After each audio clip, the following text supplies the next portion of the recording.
السلام علیکم۔ نمبر 7 کا روحانی راز جو ہے آپ کے ساتھ شیئر کرنا چاہتا ہوں۔ ویڈیو کو اینڈ تک دیکھیے گا، بہت سارے کانسیپٹ آپ کے کلیئر ہو جائیں گے۔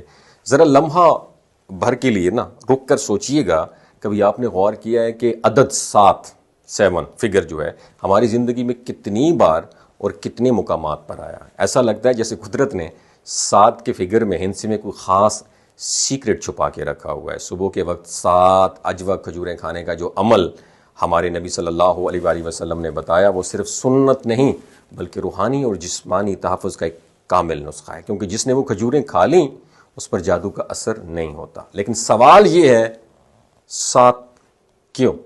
بچے کی پیدائش کے بعد عقیقہ 7ویں دن کیوں کیا جاتا ہے؟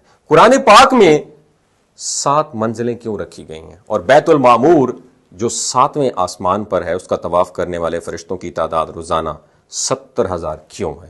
اور قربانی کی گائے میں 7 حصے کیوں مقرر کیے گئے ہیں؟ اور انسان کے تخلیقی مراحل بھی 7 کیوں ہیں؟ ماں کے پیٹ میں بچہ 7 پردوں کے اندر کیوں ہوتا ہے؟ اور خانہ کعبہ کا طواف بھی 7 چکر پر مشتمل کیوں ہے؟ سعی کے چکر، شیطان کو کنکریاں مارنے کا عمل، سب کچھ 7 7 7۔ اور یہ صرف اتفاق کو انسیڈنٹ نہیں ہے، یہ عدد 7 قدرت کی وہ علامت ہے جو ہمیں ہر پہلو سے گہرے ہوئے ہے۔ یہ عدد کوئی معمولی نہیں ہے بلکہ اسرار سے، سیکرٹ سے بھرا ہوا ہے۔ اللہ تعالیٰ کی طرف سے 7 آسمان اور 7 زمینیں بنائی گئیں۔ جمعہ ہفتے کا 7واں دن خاص طور پر برکت والا دن قرار دیا گیا ہے۔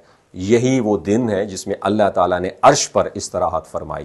حدیث میں آتا ہے بچے کو 7 سال کی عمر میں نماز کا حکم دیا جائے۔ جنت اور دوزخ دونوں کے دروازے 7 ہیں۔ زمین کے بر اعظم 7 ہیں۔ سمندر 7 ہیں۔ کوس قزح کے رنگ کتنے ہیں؟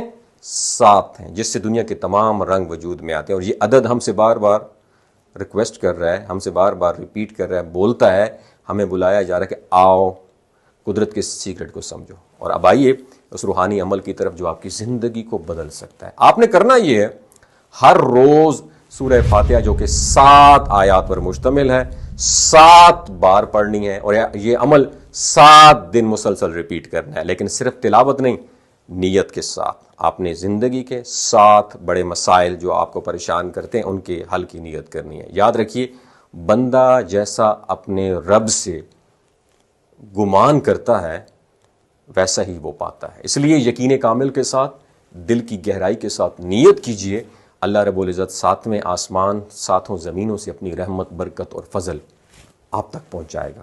7 دن کے اس عمل کے بعد اللہ چاہے تو 7ویں دن خوشی آپ کے دروازے پر نوک کرے گی، اور جب خوشی آئے تو اسے صرف اپنے تک محدود آپ نے نہیں رکھنا۔ 7 بھوکے لوگوں کو کھانا کھلا کے دیجیے تاکہ خیر کا دائرہ وسیع ہو جائے۔ اللہ تعالیٰ نے قرآن میں فرمایا کہ ہم نے زمین و آسمانوں کو کتنے دنوں میں پیدا کیا؟ 6 دنوں میں، اور 7واں دن اپنی قرارگاہ بنایا۔ اور یہ جمعہ، یہ دن جمعے کا دن ہے جو مبارک دن ہے۔ قرآن پاک میں یوم کا لفظ 365 بار آیا ہے، جتنے دن کے سال ہوتے ہیں، اور شہر کا لفظ 12 مرتبہ، یعنی مہینوں کے برابر۔ کیا یہ سب محض اتفاق ہو سکتا ہے؟ نو نو نو۔ سائنس کہتی ہے بچہ ماں اور باپ سے 23 کروڑ جینز لیتا ہے۔ قرآن پاک میں مرد اور عورت دونوں کا ذکر 23 بار آیا ہے، اور فرشتہ اور شیطان دونوں کا ذکر 88 بار آیا ہے۔ جنت اور دوزخ کا ذکر دونوں کا 77 بار اکٹھا آیا ہے۔ زکوٰۃ اور برکت کا 32 بار آیا ہے دونوں کا۔ سردی اور گرمی دونوں کو ملا کر 5 بار ذکر آیا ہے۔ اور یہ توازن بتاتا ہے کہ قرآن محض کتاب نہیں ہے، یہ نظام کائنات کا آئینہ ہے۔ اب ایک اور عمل جو آپ کی جسمانی اور روحانی امراض کے لیے بہترین ہو سکتا ہے، صبح سے سویرے نہار منہ 7 دانے کلونجی کے لیجئے، اور اس دن میں 7 مرتبہ اللہ کافی، اللہ شافی، اللہ معافی آپ نے پڑھنا ہے۔ 7 دن یہ پریکٹس کرنا ہے، اور پھر 14 یا 21 دن اپنی بیماری کی نوعیت کے مطابق انشاءاللہ آپ کو شفا حاصل ہوگی۔ اور 7 جو عدد ہے اس کا تعلق شفا، خیر اور برکت اور قدرت کی سیکرٹس کے ساتھ ہے۔ اگر آپ چاہتے ہیں زندگی کی مشکلیں ختم ہوں اور روحانی روشنی آپ کی راستے میں انتظار کرے، تو یہ عمل جو میں نے آپ کے ساتھ شیئر کیے اپنائیے گا ضرور۔ اور اگر ویڈیو آپ کو اچھی لگی ہو تو اپنے پاس اللہ کا نام ہے نہ رکھنا یار، خرافات، فحاشی اور یعنی کتنی ہم شیئر کرتے ہیں. جب ایسی کوئی بات آتی ہے جس سے کوئی مخلوق خدا مستفید ہو تو ہم کنجوسی کر دیتے ہیں. صدقہ جاریہ ہے، دوسروں کے ساتھ ضرور شیئر کریں. ہو سکتا ہے آپ کے ایک شیئر سے اللہ تعالیٰ کسی کی زندگی میں خیر، برکت اور شفا عطا فرمائے. بہت شکریہ.